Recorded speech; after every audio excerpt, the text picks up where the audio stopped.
मैं एक below average student था। मैंने अपने पूरे स्कूल लाइफ में टिल क्लास 11 60 to 70% के बीच में ही मैंने स्कोर किया हुआ है। मेरे लुक्स अच्छे नहीं थे, मेरी फिज़ीक अच्छी नहीं थी, मैं डिप्रेस था because I was failing at everything.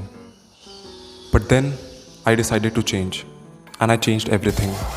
मैंने क्लास 12th में ऑलमोस्ट 80% स्कोर किया। मैंने जेईई मेंस निकाला with my class 12th। I improve my looks, I improve my physique. So ये वीडियो में मैं तुमको ये बताने वाला हूँ that how I became that student. So the first thing is find your keystone habit. देखो, कुछ हैबिट ऐसे होते हैं जो कि बहुत ज़्यादा इंपॉर्टेंट होते हैं, जो कि तुम अगर वो हैबिट को कर लेते हो तो बाकी हैबिट्स ऑटोमेटिकली हो जाती है। लाइक फॉर एग्जांपल, जब तुम वर्कआउट करते हो तो फिर तुम नेचुरली अच्छा खाते हो, राइट? तुम जंक नहीं खाते हो, और क्योंकि तुमने वर्कआउट किया हुआ है तो तुम्हारी बॉडी पेन में रहती है, और उससे कारण तुमको स्लीप ज़्यादा बेटर आती है, ज़्यादा डीप आती है। उससे कारण नेक्स्ट डे तुम ज़्यादा एनर्जी और ज़्यादा फोकस के साथ उठते हो, और इससे तुम्हारा पूरा रूटीन अच्छा हो जाता है। सो वर्कआउट करना कई लोगों के लिए कीस्टोन हैबिट हो सकता है। लाइक मेरे केस में मेरा कीस्टोन हैबिट है वेकिंग अप एट 3 AM। जब मैं 3 AM को उठ जाता हूँ तो बाकी सब चीज़ें ऑटोमेटिकली हो जाती है। लाइक जब मैं 3 बजे उठता हूँ, देन मैं मेडिटेशन करता हूँ, देन मैं 3 आवर्स ऑफ स्टडी करता हूँ, देन मैं वर्कआउट करता हूँ, देन मैं बाथ एंड शावर लेता हूँ, और टिल 8 AM मेरे ऑलमोस्ट मेजॉरिटी ऑफ द चीज़ें मेरी कंप्लीट हो चुकी होती है। और बहुत सारे लोग 8 बजे सो के उठते हैं। तो जब मैं ये देखता हूँ कि यार मेरा मैक्सिमम ऑफ द टास्क 8 बजे से पहले मैंने कंप्लीट कर लिया है, तो उससे मेरे को बहुत ज़्यादा मोटिवेशन मिलता है, और उस मोटिवेशन के कारण मेरा रेस्ट ऑफ द डे भी मेरा काफ़ी अच्छा जाता है। So the second thing is meditation. So अब तक मैंने ऑलमोस्ट 200 आवर्स ऑफ मेडिटेशन कर लिया है, राइट? मैंने 127 आवर्स तक मैंने ट्रैक किया था, उसके बाद फिर मैंने ट्रैक करना बंद कर दिया था, बट ऑलमोस्ट मैंने 200 आवर्स ऑफ मेडिटेशन कर लिया है, and it has change my life. Trust me, ये एक ऐसी हैबिट है जो तुम सबको फॉलो करनी चाहिए, तुम सबको बिल्ड करनी चाहिए ये habit, because it is very important. So तुमको मेडिटेशन करना क्यों चाहिए? तो इसका मैं तुमको 2 रीज़न देता हूँ। सबसे पहले तो हार्वर्ड ने एक रिसर्च किया था 2011 में, जिसमें उन्होंने ये बताया था कि अगर तुम 27 मिनट्स के लिए मेडिटेशन करते हो फॉर 8 वीक्स तो तुम्हारा ब्रेन का स्ट्रक्चर चेंज होना स्टार्ट हो जाता है। सो वो रिसर्च में ये पता चला था कि जो तुम्हारा ग्रे मैटर का डेंसिटी है तुम्हारा एमिगडाला में, वो डिक्रीज़ होना स्टार्ट हो जाता है। एमिगडाला तुम्हारा ब्रेन का वो पार्ट होता है जो तुम्हारा स्ट्रेस और एंजाइटी में इंपॉर्टेंट रोल प्ले करता है। दूसरा, वो रिसर्च में ये पता चला था कि जो तुम्हारा ग्रे मैटर का डेंसिटी है वो इंक्रीज़ होना तुम्हारा स्टार्ट हो जाता है हिप्पोकैम्पस एरिया में। हिप्पोकैम्पस एरिया तुम्हारा ब्रेन का वो पार्ट होता है जो तुम्हारा लॉजिकल रीजनिंग ये सब चीज़ के लिए रिस्पॉन्सिबल होता है। सो ये तो वो रीज़न हो गया साइंटिफिक कि तुमको मेडिटेशन क्यों करना चाहिए। दूसरा रीज़न जिसके कारण तुमको मेडिटेशन करना चाहिए वो इसलिए बिकॉज मेडिटेशन करने से तुम्हारे जो स्लीप आवर्स होते हैं वो कम हो जाते हैं। ये सदगुरु कहते हैं कि तुम्हारी बॉडी को स्लीप नहीं चाहिए होता है, तुम्हारी बॉडी को रेस्ट चाहिए होता है, और मेडिटेशन करने से, स्पेशली माइंडफुलनेस मेडिटेशन करने से तुम्हारी बॉडी को इतना ज़्यादा रेस्ट मिलता है कि तुम्हारे स्लीप आवर्स ऑटोमेटिकली कम हो जाते हैं। तो ये था सेकंड रीज़न जिसके कारण तुमको मेडिटेशन करना चाहिए। सो माइंडफुलनेस मेडिटेशन में तुमको करना क्या है? तुमको कुछ नहीं करना है बेसिकली, बस तुमको बैठना है, तुमको अपने आइज़ को क्लोज करने हैं, एंड देन तुमको अपने ब्रेथ पर फोकस करना है। इसी को हम लोग माइंडफुलनेस मेडिटेशन कहते हैं। और जब तुम ये माइंडफुलनेस मेडिटेशन करना स्टार्ट करोगे तो इनिशियली तुम ये देखोगे कि तुम जैसे ही 10 to 15 तक तुम काउंट कर पाओगे, उसके बाद तुम काउंटिंग भूल जाओगे। तुम्हारा जो अटेंशन है वो ऑटोमेटिकली कहीं और चले जाएगा। सो जैसे तुम्हारा अटेंशन कहीं और जाएगा, तुमको अपने अटेंशन को वापस अपने ब्रेथ में लेके आना है, और तुमको वापस से काउंटिंग स्टार्ट करना है। जैसे तुम ये रेगुलरली करोगे तो फिर तुम ये देखोगे कि नेचुरली तुम ज़्यादा ब्रेथ अपने काउंट कर पा रहे हो, तुम्हारा जो फोकस है वो ऑटोमेटिकली इंक्रीज़ होते जा रहा है, तुम्हारा स्लीप ऑटोमेटिकली कम होते जा रहा है। सो यार, ये वो रीज़न था जिसके कारण तुमको मेडिटेशन करना चाहिए। थर्ड थिंग जो तुमको करना चाहिए दैट इज़ वर्कआउट। देखो यार, वर्कआउट बहुत प्रकार का होता है। तुमको बस जिम जाके तुमको 1 आवर एक्सरसाइज करने की कोई ज़रूरत नहीं है। तुम रनिंग कर सकते हो, तुम योगा कर सकते हो, तुम स्ट्रेचिंग कर सकते हो, इवन तुम वेट ट्रेनिंग भी कर सकते हो। देखो यार, वर्कआउट बहुत ज़्यादा इंपॉर्टेंट है, बिकॉज जब तुम वर्कआउट करना स्टार्ट करते हो, स्पेशली जब तुम वेट ट्रेनिंग करना स्टार्ट करते हो, और जब तुम्हारे मसल्स बिल्ड होने स्टार्ट होते हैं, तो ऑटोमेटिकली तुम्हारा कॉन्फिडेंस इंक्रीज़ होना स्टार्ट हो जाता है।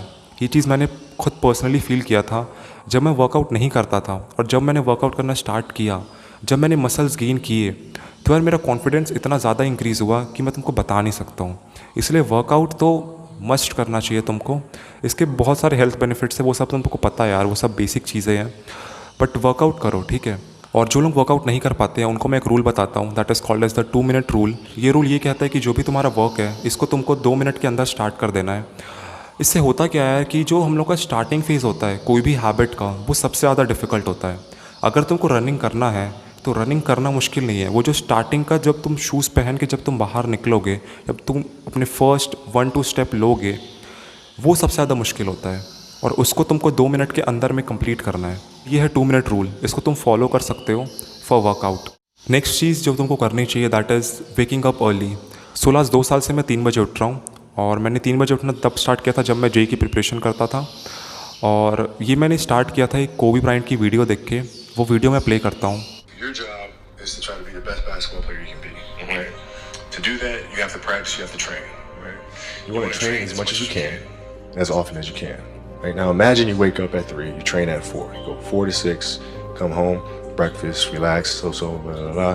Now you're back at it again, 9 to 11, right? You relax, and now all of a sudden you're back at it again, 2 to 4, and now you're back at it again, 7 to 9.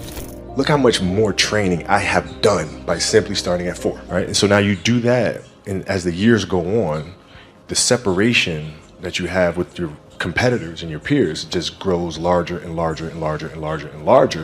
And by year 5 or 6, doesn't matter what kind of work they do in the summer, they're never going to catch up.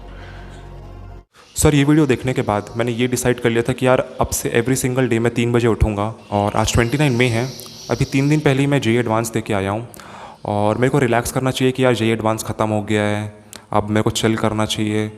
But नहीं, वो जो routine है उसको मैं अभी भी follow करता हूँ। अभी भी मैं 3 बजे उठ रहा हूँ, मैं ये कंटेंट बना रहा हूँ, मैं स्क्रिप्ट लिखता हूँ, मैं वीडियो एडिट करता हूँ, मैं नेक्स्ट वीडियो का मैं टॉपिक्स ढूंढता हूँ। काइंड ऑफ एक लाइफस्टाइल है जो तुमको फॉलो करनी पड़ेगी थ्रू आउट योर लाइफ। सो जितने लोगों को भी जल्दी उठने में प्रॉब्लम होती है उनको मैं 2 सॉल्यूशन देता हूँ। ये 2 सॉल्यूशन के बाद तुम अपने आप उठ जाओगे सुबह, ट्रस्ट मी। सबसे पहला सॉल्यूशन तो है कि एक ऐप है जिसका नाम है अलार्मी, कोई स्पॉन्सर नहीं है, ये एक पेड ऐप है बट मैं इसका मॉड ऐप यूज़ करता हूँ, तो फिर तुम इसका मॉड ऐप डाउनलोड कर लेना। सो यार ये one of the best productivity app है जो तुम अपने फ़ोन में रख सकते हो। सो यार मेरे को ये ऐप सबसे बेस्ट इसलिए लगता है बिकॉज जब भी मेरा अलार्म बजता है तो फिर जब मेरे को उसको बंद करना होता है तो इसमें एक मिशन आता है, वो मिशन होता है फ़ोटो का। तो मैंने क्या किया है, मैंने अपने स्टडी टेबल का फ़ोटो मैंने क्लिक करके रख लिया हुआ है, तो जब भी अलार्म बजता है तो मेरे को चल के स्टडी टेबल का फिर से वही सेम फ़ोटो क्लिक करना होता है और तब जाके ये अलार्म बंद होता है। और इसके बाद भी तुम अगर सो जाते हो तो इसमें एक और फीचर है जिसका नाम है वेकअप चेक। तो इसमें क्या होता है, मैं 7 मिनट का डाल के रखा हूँ, तो 7 मिनट के बाद एक वेकअप चेक आता है जिसको तुमको बंद करना होता है और वो अगर तुम नहीं करते हो तो तुम्हारा अलार्म फिर से बजता है। तो तुम अगर ये ऐप को यूज़ करते हो तो फिर तुम डेफिनेटली सुबह जल्दी उठने वाले हो। सो सेकेंड चीज़ जो तुम फॉलो कर सकते हो that is called as the 3 alarm method. So इसमें मैं क्या करता हूँ, मैं 3 अलार्म डाल के रखा हूँ, राइट, मैं 3 बजे जग जाता हूँ, तो फिर मैंने एक अलार्म डाल के रखा हुआ है 6 PM का जिसमें मेरे को अपने डे को एंड करना होता है। इसके बाद मैं कोई भी वर्क नहीं करता हूँ। देन मैंने अलार्म डाल के रखा हुआ है 7 PM का, 7 PM को मैं डिनर करता हूँ। देन मैंने अलार्म डाल के रखा हुआ है 9 PM का जो कि स्लीप का होता है। सो यार ये 3 अलार्म मेथड के फ़ायदे क्या होते हैं, देखो यार सुबह जल्दी जगना उतना मुश्किल नहीं होता जितना रात को टाइम में सोना होता है। ये 3 अलार्म डालने से होता क्या है बेसिकली कि तुमको काइंड ऑफ रिमाइंडर मिलते रहता है। लाइक फॉर एग्जांपल इससे होता क्या है, अगर मैंने 6 PM को मेरे को एक रिमाइंडर मिला कि मेरे को अपना वर्क को फिनिश कर देना है और अगर मैं वर्क को फिनिश नहीं करता हूँ तो फिर मेरे को 7 PM को एक और रिमाइंडर आएगा कि मेरे को डिनर कर लेना है और देन मेरे को 9 PM को एक और रिमाइंडर आएगा कि मेरे को अब मेरे सोने का टाइम हो गया है। तो जब तुमको 3 रिमाइंडर मिलते हैं तो फिर तुम काइंड ऑफ इतने कॉन्शियस हो जाते हो कि तुम सो ही जाते हो। सो यार ये वो 2 चीज़ें हैं जिसको तुम अगर फॉलो कर लेते हो तो फिर तुम्हारा सुबह उठना बहुत ज़्यादा आसान हो जाएगा, तुम सुबह ऑटोमेटिकली तुम उठने लग जाओगे। देखो यार जो सेल्फ डिसिप्लिन होता है वो एक अलग चीज़ होती है। The more you practice self discipline the better it gets. So यार लास्ट में मैं ये बोलूँगा कि यार अगर तुम ये सब चीज़ों को फॉलो करते हो तो तुम अपने लाइफ में डेफिनेटली ग्रो करोगे। सो यार अपने ऊपर बिलीव रखो, ये सब चीज़ों को फॉलो करो और अपने लाइफ को चेंज करो।